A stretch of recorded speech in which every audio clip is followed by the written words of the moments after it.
Hello friends, ಗುತ್ತು ಚಾನಲ್ಗೆ ಸ್ವಾಗತ. ನಾನು ಇವತ್ತು ಶೇಂಗಾ ಚಟ್ನಿ ಹೇಗೆ ಮಾಡೋದು ಅಂತ ತೋರಿಸ್ತಾ ಇದ್ದೇನೆ.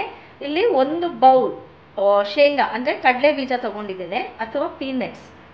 ಇದನ್ನು ಸ್ಲೋ ಫ್ಲೇಮ್ ಅಥವಾ ಮೀಡಿಯಂ ಫ್ಲೇಮಲ್ಲಿ ರೋಸ್ಟ್ ಮಾಡ್ಕೊಳ್ತೇನೆ. ಚೆನ್ನಾಗಿ ರೋಸ್ಟ್ ಆಗಬೇಕು. ಎಷ್ಟು ಚೆನ್ನಾಗಿ ರೋಸ್ಟ್ ಆಗ್ತದೆ ಅಷ್ಟು ದಿನ ನಾವು ಸ್ಟೋರ್ ಮಾಡಿ ಇಟ್ಕೊಳ್ಬೋದು. ಚಟ್ನಿಯನ್ನು ಏನು ಕೆಡುವುದಿಲ್ಲ, ಏನೂ ಇಲ್ಲ. ಲೋ ಅಥವಾ ಮೀಡಿಯಂ ಫ್ಲೇಮಲ್ಲೇ ಚೆನ್ನಾಗಿ ಇಟ್ಕೊಳ್ಳಿ.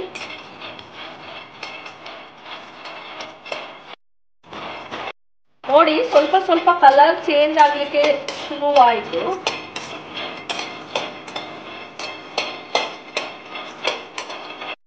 ನೋಡಿ, ಸಿಪ್ಪೆ ಎಲ್ಲ ಬಿಟ್ಕೊಂಡು ಸಹ ಬಂತು. ಆಲ್ಮೋಸ್ಟ್ ಆಗ್ತಾ ಬರ್ತಿದೆ. ನೋಡಿ, ಇದು ಮೇನು ಇದರಲ್ಲಿ ಟ್ಯಾಕ್ಟ್ ಆಗುದಂದ್ರೆ ಕಡಲೆ ಬೀಜ ಉಟ್ಕೊಳ್ಳೋದ್ರಲ್ಲಿ ಎಣ್ಣೆ ಗಿಣ್ಣೆ ಏನು ಹಾಕ್ಲಿಕ್ಕಿಲ್ಲ. ಡ್ರೈ ರೋಸ್ಟ್ ಮಾಡಿದ್ದೆ. ನೋಡಿ, ಈ ಥರ ಉಟ್ಕೊಳ್ಬೇಕು. ಇದರಲ್ಲಿ ಎಣ್ಣೆ ಅಂಶ ಇರೋದ್ರಿಂದ ನಾವು ಚೆನ್ನಾಗಿ ಹುರ್ಕೊಳ್ಬೇಕು. ತುಂಬ ದಿವಸ ಸ್ಟೋರ್ ಮಾಡೋಕ್ಕೆ ಆಗ್ತದೆ. ಅವರು ನೋಡಿ, ಹೀಗೆ ಚೆನ್ನಾಗಿ ರೋಸ್ಟ್ ಆಗಬೇಕು. ಮೀಡಿಯಮ್ ಮತ್ತು ನಿಮಗೆ ಸ್ಲೋ ಫ್ಲೇಮಲ್ಲೇ ರೋಸ್ಟ್ ಮಾಡೋ ಕಾರಣ ಒಂದು 7ರಿಂದ 8 ನಿಮಿಷ ಕಾಲ ನಾವು ಹುರ್ಕೊಳ್ಬೇಕು. ಈಗ ಇದು ಆಗಿದೆ. ಇದನ್ನು ತಣ್ಣಗಾಗಲಿಕ್ಕೆ ಇನ್ನೊಂದು ಪ್ಲೇಟಿಗೆ ಟ್ರಾನ್ಸ್ಫರ್ ಮಾಡ್ತಾ ಇದ್ದೇನೆ. ಇದು ತಣ್ಣಗಾಗ್ಲಿಕ್ಕೆ ಬಿಡಲಿ. ಈಗ ಇದೇ ಬಾಣಲಿಗೆ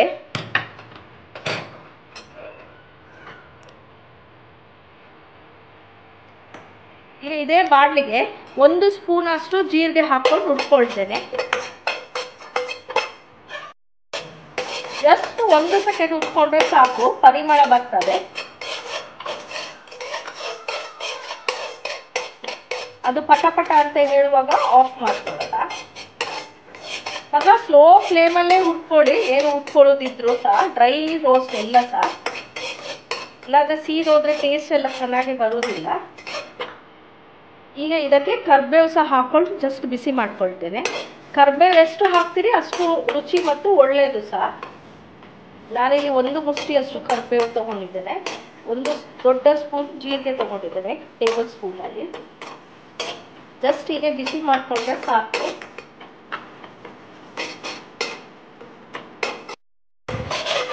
ನೋಡಿ, ಇದು ಫ್ರೈ ಆಗಿದೆ, ಚೆನ್ನಾಗಿ ಫ್ರೈ ಆಗಿದೆ. ಕ್ರಿಸ್ಪಿನೆಸ್ ಕಾಣ್ತಾ ಇದೆ, ಕರಿ ಇದು. ಈಗ ಇದನ್ನು ಒಂದು ಪ್ಲೇಟಿಗೆ ಟ್ರಾನ್ಸ್ಫರ್ ಮಾಡ್ಕೊಳ್ಳೋಣ. ಕಡಲೆ ಬೀಜ ಪ್ಲೇಟಿಗೆ ಹಾಕಬೇಡಿ, ಯಾಕಂದರೆ ಅದು ಸಿಪ್ಪೆ ಸಹ ತೆಗಿಲಿಕ್ಕಿದೆ ಹಾಗೂ ಅದನ್ನು ಲಾಸ್ಟಿಗೆ ಹಾಕಿ ರುಬ್ಬಲಿಕ್ಕೆ. ಒಂದು ಪ್ಲೇಟಿಗೆ ಟ್ರಾನ್ಸ್ಫರ್ ಮಾಡ್ತೇನೆ.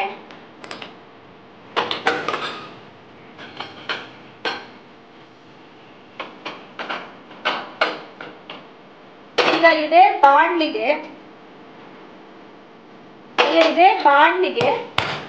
2 ಎಸಳು ಬೆಳ್ಳುಳ್ಳಿ 1 kg ಮಾಡಿದ್ರೆ ಸಹ 2ರಿಂದ 3 ಎಸಳು ಸಾಕು. ತುಂಬ ಹಾಕ್ಕೊಳ್ಬೇಡಿ, ಬೆಳ್ಳುಳ್ಳಿ ಸ್ಮೆಲ್ಲೇ ಬರ್ತದೆ. ಅದೇ ಅಷ್ಟು ಚೆನ್ನಾಗಿ ಸಹ ಇರೋದಿಲ್ಲ ಟೇಸ್ಟ್ ಸಹ. ಈಗ ಇದನ್ನು ಸಹ ಡ್ರೈ ಉಟ್ಕೊಳ್ಳಿ. ಎಣ್ಣೆ ಹಾಕಲಿಕ್ಕಿಲ್ಲ. ಇದು ಎಲ್ಲಿ ಏನು ಉಟ್ಕೊಂಡ್ರು ಸಹ ಎಣ್ಣೆ ಯೂಸ್ ಮಾಡಲಿಕ್ಕಿಲ್ಲ. ಇದನ್ನು ಸಹ ಡ್ರೈ ಆಗಿ ಚೆನ್ನಾಗಿ ಉಟ್ಕೊಳ್ಳಿ. ಇದನ್ನು ತಿಂಗಳಗಟ್ಟಲೆ ಚಟ್ನಿ ಪುಡಿಯನ್ನು ಸ್ಟೋರ್ ಮಾಡ್ಕೊಂಡು ಇಟ್ಕೊಳ್ಬೋದು. ಇದು ಚಪಾತಿ ಜೊತೆ ಪಲ್ಯ ಏನೋ ಮಾಡಲಿಲ್ಲ ಅಂದರೆ ಚಟ್ನಿ ಪುಡಿ ಮತ್ತು ಮೊಸರು ಕಲಸಿ ಕೊಡ್ಬೋದು. ದೋಸೆ ಜೊತೆ ಬೆಣ್ಣೆ ಮತ್ತು ಚಟ್ನಿ ಪುಡಿ ಒಳ್ಳೆ ಕಾಂಬಿನೇಷನ್. ನನ್ನ ಮಕ್ಕಳಂತೂ ಇಷ್ಟಪಟ್ಟು ತಿಂತಾರೆ. ನೀವು ಸಹ ಒಮ್ಮೆ ಮನೆಯಲ್ಲಿ ಟ್ರೈ ಮಾಡಿ, ತುಂಬ ಚೆನ್ನಾಗಿರ್ತದೆ. ರೊಟ್ಟಿ, ದೋಸೆ ಜೊತೆ ಎಲ್ಲ, ಮಸಾಲೆ ದೋಸೆಗೆಲ್ಲ ಬೆಣ್ಣೆ ಮತ್ತು ಚಟ್ನಿ ಪುಡಿ ಜೊತೆ ಕಾಂಬಿನೇಷನ್, ರೊಟ್ಟಿ ಜೊತೆ. ನೋಡಿ, ಇದು ಆಲ್ಮೋಸ್ಟ್ ಫ್ರೈ ಆಗ್ತಾ ಬಂತು. ಇದು ಆಪ್ಷನಲ್. ಹುಣಸೆಹಣ್ಣು ಬೇಕಿದ್ರೆ ಹಾಕ್ಬೋದು, ಬೇಕಿಲ್ಲ ಅಂದ್ರೆ ಸಹ ಸ್ಕಿಪ್ ಮಾಡ್ಬೋದು. ಚುಟ್ಕಿ ಅಷ್ಟು ಹುಣಸೆಹಣ್ಣು. ಇದನ್ನು ಸಹ ನಾನು ಡ್ರೈ ಆಗಿ ಹುರ್ಕೊಳ್ತೇನೆ. ಈಗ ನೋಡಿ, ಇದು ಸಹ ಫ್ರೈ ಮಾಡಿ ಆಯಿತು. ನಿಮಗೆ ಕಾಣ್ತಿರ್ಬೋದು ಬೆಳ್ಳುಳ್ಳಿ ಕಲರ್ ಸಹ ಬ್ಲ್ಯಾಕ್ ಆಗಿದೆ, ಕಲರ್ ಚೇಂಜ್ ಆಗಿದೆ. ಇದನ್ನು ಸಹ ಒಂದು ಬೌಲಿಗೆ, ಅಂದರೆ ಈ ಜೀರಿಗೆ ಬೌಲಿಗೆ ಹಾಕ್ಕೊಳ್ತೇನೆ. ಇದೇ ಬೌಲಿಗೆ ಈಗ 10ರಿಂದ 12 ಬ್ಯಾಡ್ಗೆ ಮೆಣಸಿನ್ಕಾಯಿ ತಗೊಂಡಿದ್ದೇನೆ. ಖಾರ ಇರುವುದಿಲ್ಲ, ಕಲರ್ ಚೆನ್ನಾಗಿ ಬರ್ತದೆ. ನನಗೆ ಖಾರ ಬೇಡ, ಹಾಗಾಗಿ ಕಲರ್ ಬೇಕು. ಮಕ್ಕಳೆಲ್ಲ ತಿನ್ನುವಾಗ ಖಾರ ಎಲ್ಲ ಕಮ್ಮಿ ಇದ್ದರೆ ಒಳ್ಳೆಯದು. ಹಾಗಾಗಿ ಇದನ್ನು ಸಹ ಡ್ರೈ ರೋಸ್ಟ್ ಮಾಡ್ಕೊಳ್ತೇನೆ. ನೋಡಿ, ಇದು ಸಹ ಫ್ರೈ ಆಗಿದೆ. ಮೆಣಸಿನ್ಕಾಯಿ ಖಾರ ಬೇಕು ಅಂತ ಬೇಕಾದವರು ಗುಂಟೂರು ಮೆಣಸಿನ್ಕಾಯಿ ಸಹ ಯೂಸ್ ಮಾಡ್ಕೊಳ್ಬೋದು, 4-5. ಇದು ನೋಡಿ ಈ ಥರ ಆಗ್ತದೆ ರೋಸ್ಟ್ ಆದ ನಂತರ. ಈಗ ಸ್ಟವ್ ಆಫ್ ಮಾಡ್ತೇನೆ. ಈಗ ಹೀಗೆ ತಣ್ಣಗಾಗಲಿಕ್ಕೆ ಬಿಡ್ತೇನೆ. ತಣ್ಣಗಾಗಿದೆ ನೋಡಿ, ಎಷ್ಟು ಚೆನ್ನಾಗಿ ಸಿಪ್ಪೆ ಹೋಗ್ತಾ ಇದೆ. ಈ ಥರ ಸಿಪ್ಪೆ ಎಲ್ಲ ತೆಗೆದು ಈಗ ಜಸ್ಟ್ ಹೀಗೆ ಮಾಡಿದರೆ ಸಿಪ್ಪೆ ಎಲ್ಲ ಹೋಗ್ತದೆ. ಈಗ ಈ ಥರ ಎಲ್ಲ ಮಾಡಿಕೊಂಡು ಕ್ಲೀನ್ ಮಾಡ್ಕೊಂಡು ಬರ್ತೇನೆ. ನೋಡಿ, ಈ ಥರ ಕಡಲೆ ಬೀಜವನ್ನು ಕ್ಲೀನ್ ಮಾಡ್ಕೊಳ್ಬೇಕು. ಒಂದೆರಡರಲ್ಲೆಲ್ಲ ಸಿಪ್ಪೆ ಇದ್ರೆ ನಡೀತದೆ. Complete clean ಮಾಡ್ಕೊಳ್ಬೇಕಂತೇನಿಲ್ಲ. ಡಸ್ಟನ್ನೆಲ್ಲ ತೆಗೆದು ಹೀಗೆ ಕ್ಲೀನ್ ಮಾಡ್ಕೊಂಡಿದ್ರೆ ಈಗ ಹಾಕುವಾಗ ಸೌಂಡ್ ಬರಬೇಕು. ಹಾಗಾದರೆ ಚೆನ್ನಾಗಿ ರೋಸ್ಟ್ ಆಗಿದೆ ಅಂತ ಅರ್ಥ. ಈಗ ಮಿಕ್ಸಿ ಜಾರಿಗೆ ಹುರ್ಕೊಂಡಂಥ ಮೆಣಸಿನ್ಕಾಯಿ ಹಾಕ್ಕೊಂಡಿದ್ದೇನೆ. ಹುರ್ಕೊಂಡಂಥ ಜೀರಿಗೆ, ಕರಿಬೇವು, ಬೆಳ್ಳುಳ್ಳಿ ಮತ್ತು ಹುಣಸೆಹಣ್ಣು ಹಾಕ್ಕೊಂಡಿದ್ದೇನೆ. ಮತ್ತು 1 ಬೌಲ್ ಕಡಲೆ ಬೀಜಗೆ ಅರ್ಧ ಬೌಲ್ ಪುಟಾಣಿ ಅಥವಾ ಉರಿಗಡ್ಡೆ ಹಾಕ್ಕೊಂಡು ರುಬ್ಕೊಳ್ಬೇಕು ನೈಸಾಗಿ. ಸ್ವಲ್ಪ ಉಪ್ಪನ್ನು ಸಹ ಆ್ಯಡ್ ಮಾಡ್ತೇನೆ.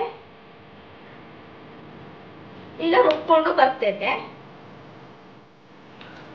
ನೋಡಿ, ಈ ಥರ ಸಣ್ಣಗೆ ರುಬ್ಕೊಳ್ಬೇಕು ಅಥವಾ ಪೌಡ್ರ್ ಮಾಡ್ಕೊಳ್ಬೇಕು.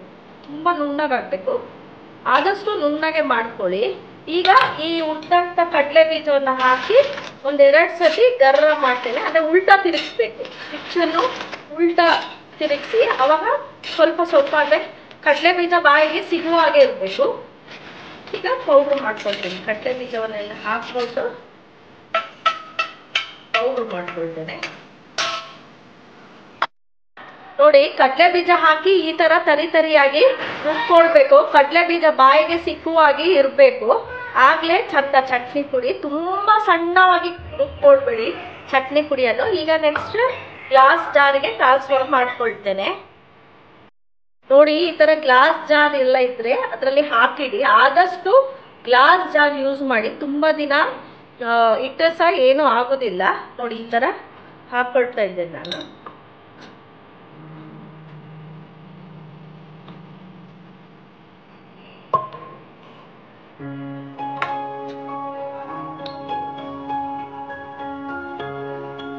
ಈ ಥರ ಹಾಕ್ಕೊಂಡು ರಿಸರ್ವ್ ಮಾಡಿ, ಅಂದರೆ ಸ್ಟೋರೇಜ್ ಮಾಡಿಟ್ರೆ ತುಂಬ ಸಮಯ ಏನೂ ಆಗೋದಿಲ್ಲ. ಹೀಗೆ ಫೀಲ್ ಮಾಡ್ತೀವಿ. ರುಚಿಕರವಾದ ಚಟ್ನಿ ಪುಡಿ, ಹೆಲ್ದಿ ಚಟ್ನಿ ಪುಡಿ ರೆಡಿ. ಇದು ನೀವು ಮನೆಯಲ್ಲೇ ಮಾಡಿ ತಿನ್ಬೋದು. ಹೊರಗಿಂದ ತಂದು ಮಕ್ಕಳಿಗೆಲ್ಲ ಕೊಡೋ ಬದಲು ಸುಲಭವಾಗಿ ಮನೆಯಲ್ಲೇ ಮಾಡಿ ತಿನ್ಬೋದು. ಹೆಲ್ದಿ ಸಹ, ಮಾಡಲಿಕ್ಕೆ ತುಂಬ ಸುಲಭ ಸಹ. ಒಮ್ಮೆ ಟ್ರೈ ಮಾಡಿ. ಇದು ದೋಸೆ ಜೊತೆ, ಚಟ್ನಿ ಜೊತೆ, ಚಪಾತಿ ಜೊತೆ, ಉಪ್ಪಿಟ್ಟು ಜೊತೆ ಮತ್ತು ಮೊಸರನ್ನ ಜೊತೆ ತುಂಬ ಒಳ್ಳೆ ಕಾಂಬಿನೇಷನ್. ಒಮ್ಮೆ ಮಾಡಿ ನೋಡಿ. ಈ ರೆಸಿಪಿ ನಿಮಗೆ ಖಂಡಿತ ಇಷ್ಟ ಆಗಿರ್ತದೆ ಅಂತ ನೆನೆಸ್ತೇನೆ. ಈ ರೆಸಿಪಿ ನಿಮಗೆ ಇಷ್ಟ ಆದರೆ ಲೈಕ್ ಮಾಡಿ, ಶೇರ್ ಮಾಡಿ, ಸಬ್ಸ್ಕ್ರೈಬ್ ಮಾಡಿ. Thanks for watching with the channel. ಇಲ್ಲಿ ನಾನು ಪುರಿ ಉಸ್ಲಿ ಜೊತೆ ಸರ್ವ್ ಮಾಡ್ತಾ ಇದ್ದೇನೆ ಚಟ್ನಿ ಪುಡಿಯನ್ನು. ಪುರಿ ಉಸ್ಲಿ, ಉಪ್ಪಿಟ್ಟು ಜೊತೆ ಎಲ್ಲ ಒಳ್ಳೆ ಕಾಂಬಿನೇಷನ್.